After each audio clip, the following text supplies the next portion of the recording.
Si tu t'intéresses de près ou de loin à l'investissement, tu as sans doute vu l'information passer. Amundi change sa gamme d'ETF, notamment les ETF sur le S&P 500 et le Nasdaq qui sont éligibles au PEA. Il va changer l'indice de fait référence de ces ETF et des frais. Donc il y a deux gros changements qui vont s'appliquer. Avant d'aller plus loin, j'aimerais que tu gardes en tête une citation tout le long de la vidéo.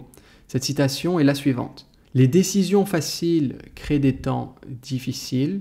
Les décisions difficiles vont te créer des temps faciles. Donc garde bien cette citation sur un coin de ta tête parce qu'elle fera tout son sens d'ici la fin de la vidéo. Ce qui se passe avec le changement de l'ETF Amundi, c'est que premièrement, les frais de gestion vont changer. Pour l'ETF S&P 500, on était quelque chose autour de 0,15, on va passer à 0,25. Et pour l'ETF lié au Nasdaq, qui réplique le marché, le Nasdaq, on passe de 0,2 à 0,3 à peu près. C'est quelque chose comme ça. Je n'ai pas vérifié exactement les chiffres de cette gestion de frais, mais c'est une augmentation de 0,10 points à peu près. Ce qu'il faut comprendre avec cette augmentation des frais, c'est que certes, ça va impacter ta performance, mais ce n'est pas scandaleux.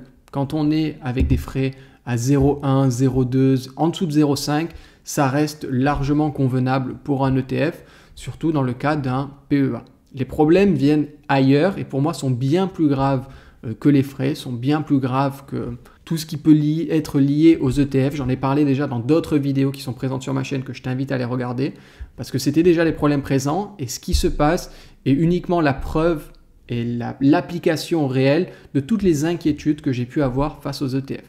Le deuxième changement, et c'est celui qui est le plus grave selon moi, provient du changement de provider en termes d'indice. Pour que tu comprennes bien la chose, parce que beaucoup de personnes l'oublient, quand tu achètes un ETF, donc disons que tu vas acheter une part dans un ETF Amundi qui réplique le S&P 500, eh bien Amundi, eux, vont aller de leur côté acheter des parts dans le S&P 500, l'indice S&P 500, et qui fera qu'ils possèdent, entre guillemets, toutes les entreprises présentes dans cet indice. Donc ça fait qu'il y a plein d'intermédiaires pour arriver. D'abord, toi, tu passes par Amundi ensuite, ou Amundi, BlackRock, Vanguard, peu importe. Tu passes par celui qui va te donner l'ETF, et celui qui te donne l'ETF va passer par quelqu'un qui va provider l'indice S&P 500 ici. Ça peut être Russell, ça peut être MSCI, c'est pour les plus connus. Donc déjà, il y a beaucoup d'intermédiaires pour quelque chose comme ça. La deuxième chose, c'est qu'il suffit qu'il y ait une de ces parties qui change de politique et toi, en tant que client, tu te fais avoir. C'est toi le dindon de la farce dans tout ça parce que tu n'as pas ton mot à dire. Ton mot à dire uniquement, c'est est-ce que j'achète ou est-ce que je vends. Mais s'ils te disent, nous on va changer ça, toi tu acceptes sans broncher ou alors tu dégages, tu vas sur un autre truc. C'est pour ça que c'est très important de comprendre ça parce que c'est là le problème fondamental qu'il y a. Donc dans l'ETF S&P 500, ce qui a été modifié, c'est la composition de l'indice. On passe d'un indice basique S&P 500 par capitalisation à globalement la même chose, à l'exception qu'on va retirer les entreprises liées à l'armement, les entreprises liées au tabac, les entreprises liées au pétrole ou au charbon et les entreprises qui peuvent avoir des conflits soit politiques ou des conflits en termes de juridique, que ce soit en Europe ou dans d'autres endroits qui n'ont pas des scores juridiques très élevés, sans te demander ton avis. C'est-à-dire que là, j'espère que tu comprends le problème, et c'est pour l'ETF Nasdaq, c'est la même chose. Le gros problème ici, c'est qu'on ne te demande pas ton avis, on t'impose une idéologie politique. Ça veut dire que ce que fait Amundi là, c'est qu'ils ont décidé que c'est ça notre idéologie politique, on te l'impose. Tu le veuilles ou non, tu dois suivre ces rangs. Tu le veuilles ou non, ceci est l'idéologie que tu dois respecter, ceci est l'idéologie que tu dois mettre en avant et dans laquelle tu dois investir. Ça veut dire que tu n'as plus aucun libre arbitre, tu n'as plus aucune décision. C'est quasiment comme du communisme, où tu as le grand maître en haut qui dit « vous devez faire ça, voici comment vous devez penser ». Là, c'est pareil. Que ce soit un bon investissement ou pas, on s'en fout. L'idée derrière, c'est que là, on t'impose de penser dans ça. On t'impose la bien-pensance, on t'impose le politiquement correct et il n'y a rien qui te garantit que ça ne va pas se propager. Il n'y a rien qui te garantit que BlackRock ne va pas commencer à faire la même chose, que Vanguard ne va pas faire la même chose. Vanguard avait déjà mis à jour son ETF en 2012, avait fait un changement plus ou moins similaire en 2012. Donc c'est des choses qui se sont produites dans l'histoire, qui se répètent. Et si ça se produit pour Amundi, ça peut se produire pour BlackRock, ça peut se produire pour Vanguard, pour Schwab, etc. L'autre truc que tu dois comprendre, c'est l'augmentation des frais. Certes, elle est minime comme ça. Mais rien ne te garantit que ce n'est pas une augmentation qui va se faire par palier. Aujourd'hui, ils ont augmenté les frais de 0,1%. Demain, peut-être qu'ils augmenteront les frais de 1%. Peut-être que tes frais passeront de 0,2, 0,3 à 1, voire à 2. On ne sait pas. Ils en ont la possibilité. S'ils l'ont fait ici, ils ont la possibilité de le faire. Peut-être qu'on va avoir aussi une régulation qui va faire que tous les ETF doivent minimum avoir des frais à 1 ou 2%. Ce qui fait que là, aujourd'hui, tu peux dire, bah, ok, c'est comme ça pour Amundi, donc je vais partir chez BlackRock, je vais partir chez Vanguard. Très bien, mais s'il y a des régulations qui passent, ça peut arriver pour tout le monde. Ils peuvent changer ça. Aujourd'hui, tu n'es pas à l'abri de te dire que si le patron d'une entreprise que tu affectionnes beaucoup, d'une entreprise que tu trouves très solide, via laquelle tu investis par un ETF, si le patron de cette entreprise décide de ne pas mettre un drapeau LGBT dans son bureau ou sur la façade du siège social, eh bien que potentiellement il ne pourra pas être dans un ETF, ce qui fera totalement chuter le cours de l'action étant donné qu'il n'y a plus de redistribution à cause des ETF.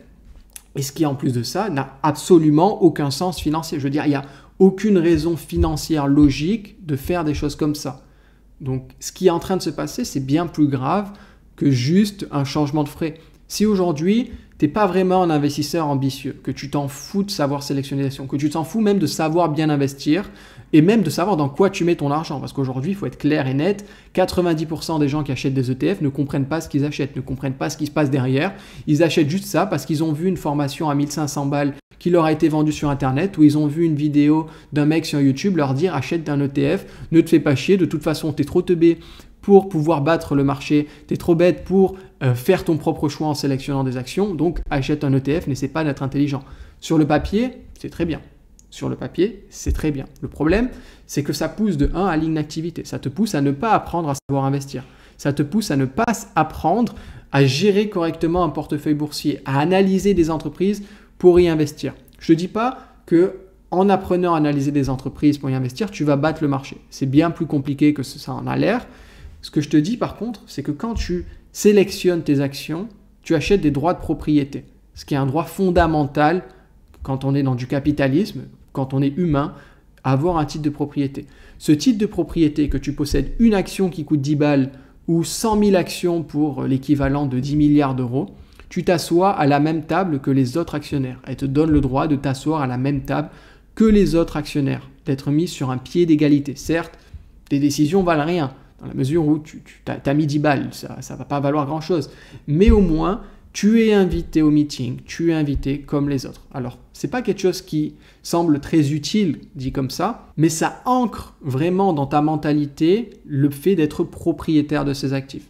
Aujourd'hui, si Amundi, BlackRock, etc. décident de changer quelque chose, décident de dire bah non, on ne veut pas de personnes racistes qui investissent dans un ETF, ou alors on ne veut pas de personnes qui ont dit ça un jour sur les réseaux sociaux qui investissent sur nos ETF, tu peux rien faire parce qu'ils ont déjà fait des changements. Rien ne garantit qu'ils ne continueront pas à faire des changements. Donc aujourd'hui, la question que j'ai à te poser, c'est comment tu peux croire, comment tu peux mettre ta foi dans un actif, être confiant pour ton avenir financier, quand ce dans quoi tu investis peut changer ses frais du jour au lendemain, peut prendre une décision politique pour toi, peut t'imposer son idéologie du jour au lendemain sans te consulter, sans savoir si oui, ok ou pas, tu es aligné avec ça. Et 3, que tu comprennes à peine comment c'est foutu, comment ces choses sont contrôlées.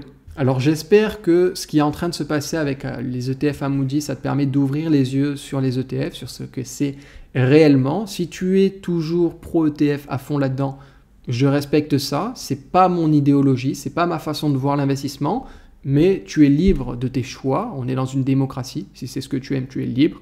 Personnellement, je ne serais pas confiant si j'avais mon argent mis sur des ETF. Je préfère largement sélectionner des actions, même si je ne vais pas battre le marché. Au moins, j'ai un actif tangible, j'ai quelque chose que je connais, que je sais pourquoi j'ai acheté, et également quelque chose qui est un titre de propriété. Donc j'espère que ça t'aura ouvert les yeux, j'espère que tu comprends également que Amundi, BlackRock, Vanguard, Schwab, etc. ce ne sont pas tes amis, ils ne veulent pas que tu deviennes riche, ils sont là juste pour te proposer un service qui leur donne plus de pouvoir, qui leur permet d'imposer leurs idéaux et d'imposer leur façon de manager, etc. parce qu'ils gagnent plus en plus de parts dans les entreprises. Alors oui, j'ai conscience qu'investir via des ETF, c'est facile. Tu n'as pas à te prendre la tête, tu achètes un petit peu tous les mois et tu auras globalement un meilleur rendement que si tu es sur un livret A, des assurances vie, les obligations ou toutes les conneries que ton banquier peut te proposer. Investir dans des ETF sera toujours mieux que ça. C'est clair et net. Mais comme pour tout, il y a des nuances. La facilité a un prix et la facilité se paye souvent très cher sur le long terme. Je dois te rappeler que les ETF, ça fait à peine 30 ans que ça existe et que tu n'as absolument aucun contrôle. Aujourd'hui, certes, les frais sont faibles, mais ils peuvent augmenter. Rien ne te le garantit. Aujourd'hui, il réplique le S&P 500. Rien ne te prouve que demain, l'indice de référence sera modifié, que tu ne pourras plus répliquer l'indice S&P 500 qui apporte de si bons résultats. Je vais donc te laisser sur la citation que je t'ai donnée en début de vidéo.